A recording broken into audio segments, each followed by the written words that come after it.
She didn't know she was on call. I heard her tell her ex, "He's just my ATM, and he is very boring. Baby, come over. He'll be at work in an hour."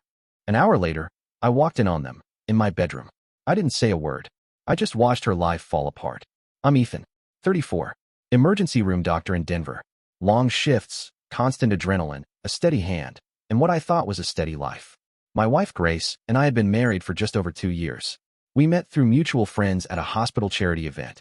She was warm, outgoing, the kind of person who could strike up a conversation with a complete stranger and somehow make them feel like they'd known each other for years. I wasn't that guy. I was the quiet one, more comfortable under harsh fluorescent lights and the controlled chaos of a trauma bay than in social settings. But Grace made life lighter. Or so I believed. We lived in a modest but nice home, the kind of place that took a lot of call shifts and missed holidays to afford. I trusted her with everything: finances, shared passwords, planning vacations. I was tired, but I was happy. Or at least, I didn't question it. It started with a call, one she never meant to make. I was getting ready for my night shift. Standard routine: quick meal, scrubs, double-check my bag. That evening, my phone buzzed. It was Grace's number. I answered, but she didn't know the call had connected. It must have been an accidental dial, pocket call, or maybe the Bluetooth picked up while she was on the phone with someone else. At first, I thought it was a conversation with a friend. Laughter. Then a voice, male, low, familiar in a way that made my chest tighten. And then I heard her say it. "He's just my ATM. Honestly, he's so boring. Like, I pretend, but it's exhausting. Baby, come over. He leaves in an hour. My place. You know the drill, back doors open." I stood still in the kitchen, phone pressed to my ear like it was glued there. Her voice was so casual, not a hint of guilt. She laughed again. A different laugh. One I'd never heard before. The rest of the shift was a blur. I don't even remember the drive to the hospital. My hands worked on autopilot. Sutures, charts, vitals. But my mind was somewhere else. Her voice repeated in my head like a recording. "He's just my ATM. He's boring." The next morning, I didn't confront her. I kissed her on the cheek. She asked how my shift went. I said it was long. Then I told her I forgot my tablet in my locker and had to go back to the hospital around noon. She barely looked up from her coffee. But I didn't go to the hospital. I waited in my car, around the corner from the house. I'd taken the day off without telling her. If she was telling the truth, if he was coming over, I'd see for myself. At 11:52 a.m., he arrived. Same guy I'd seen in old photos on her Facebook before we met. Her ex, Jake. She once told me he was a chapter closed forever. Funny, they didn't use the front door. Just like she said, he went in through the back. I gave it a full hour. 60 minutes. Enough time for regret to become reality.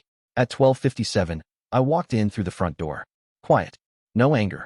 No yelling. I didn't even call her name. I went straight to the bedroom. What I saw didn't need to be described in detail.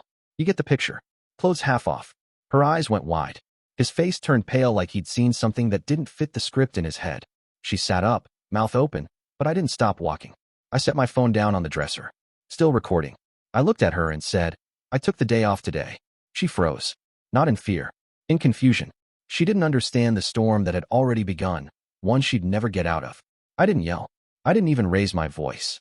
Grace scrambled to cover herself, mumbling something about how it wasn't what it looked like, but Jake stood there like a teenager caught sneaking out of a window, still trying to zip up his jeans, fumbling like a fool.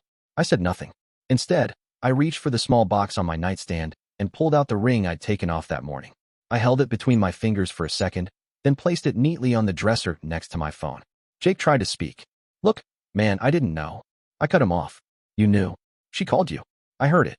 Grace's expression shifted instantly. Confused. Panicked. "What do you mean you heard it?" "You accidentally called me. Bluetooth, maybe." I heard the entire conversation. "You called me boring. Said I'm your ATM, invited him over." Word for word. Her face dropped. She opened her mouth again, but no words came out. For once, she didn't have a script ready.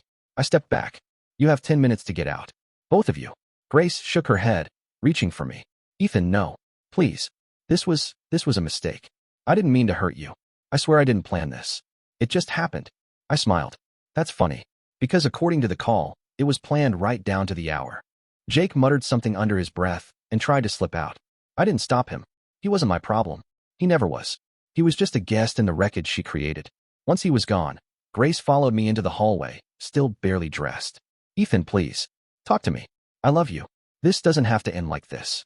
I turned to her, and for the first time, I looked her in the eye, not as the woman I married, but as someone I no longer knew. You don't love me, I said quietly. You love what I provided. The security, the status, the house, but not me. I walked into the living room, picked up the envelope I'd prepared the night before, banking statements, credit card logs, and divorce papers, and handed it to her. I've already contacted a lawyer. The joint accounts are frozen. Your access to my cards is revoked. The car's in my name. Leave the keys. She stood still, staring at the envelope like it might burn her hands. Where am I supposed to go? She asked, her voice breaking. Anywhere but here. That afternoon, she left with 2 duffel bags and no backup plan. She thought she'd be clever, thought she could juggle comfort and lust without consequence. She was wrong, but I wasn't done. Over the next week, I quietly reached out to her parents, sent them the call recording. Her father, a stern, old-school guy, called me and simply said, "I'm sorry." Her younger sister, who once told me Grace finally got lucky with a good one, texted me in tears. I wish I could say I'm surprised. Grace started showing up outside the hospital during my shifts, leaving notes, emails. One night, she waited outside my apartment for 3 hours, crying. She begged, "Please, just let me explain. I wasn't thinking. I got scared. I panicked. But I love you, Ethan. I do." I nodded. "And I hope someday you understand what love actually means." And I walked away. A few months passed. I changed the locks, sold the bed, replaced half the furniture. I even adopted a dog, a quiet rescue named Baxter. Didn't want the silence of the house to echo her absence too loudly. Funny how a home built by 2 people can feel more peaceful when it's just you in it. Grace tried everything to reach me. Emails, texts, voice notes. At first, they were desperate and emotional, full of apologies, declarations of love, and promises to change. She said things like, "I'm going to therapy now." Jake meant nothing, I swear. I was in a dark place. I never stopped loving you. Then came the guilt trips. "You think you're perfect? You never had time for me. You cared more about your work than about us." I didn't respond. I archived every message, blocked her number eventually, not out of anger, but because I owed myself peace. Then came the part one didn't expect. She started reaching out to people around me. My coworker Erin pulled me aside one morning and said, Grace sent me a Facebook message. Said she needed help getting you to talk to her again." I told Erin the truth. Just a simple sentence. She cheated. That was enough. Word got around. Grace's social circle shrunk overnight. Her ex, Jake? He didn't stick around either. According to what I heard, he ghosted her about a week after I kicked her out. I never reached out to him. Never needed to. The kind of guy who waits in the shadows of a marriage doesn't need revenge. Life has a way of making them disappear. Meanwhile, I started focusing on myself again. I got promoted to lead attending in my department. Picked up hiking. Found time for friends I'd lost touch with. Laughed more. Slept better. I even went on a couple of dates. Nothing serious, just light conversations and no pressure. One night, I ran into Grace at a grocery store. She looked tired, hollow in a way she never used to. She walked up slowly. "You look good," she said. I nodded. "Thanks." There was an awkward pause. She held her basket like it weighed more than it should. "I still think about you. Every day," she added. I stayed quiet. She looked at me for a long moment. "I ruined everything, didn't I?" I gave a soft, honest answer. "Yeah, you did." She blinked quickly, like trying to keep tears from showing. "I wish I could undo it." "You can't," I said, "but I hope you learn from it." And that was it. She walked away. I paid for my groceries, drove home, fed Baxter, slept.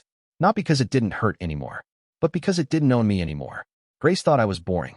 An ATM, background noise in her life. She forgot that quiet doesn't mean weak, and trust doesn't mean blind. I didn't yell. I didn't scream. I didn't burn everything to the ground. I just let the truth speak and watched her burn her own life down with it. I appreciate you watching till the end. Hit that subscribe button and stay tuned for more content.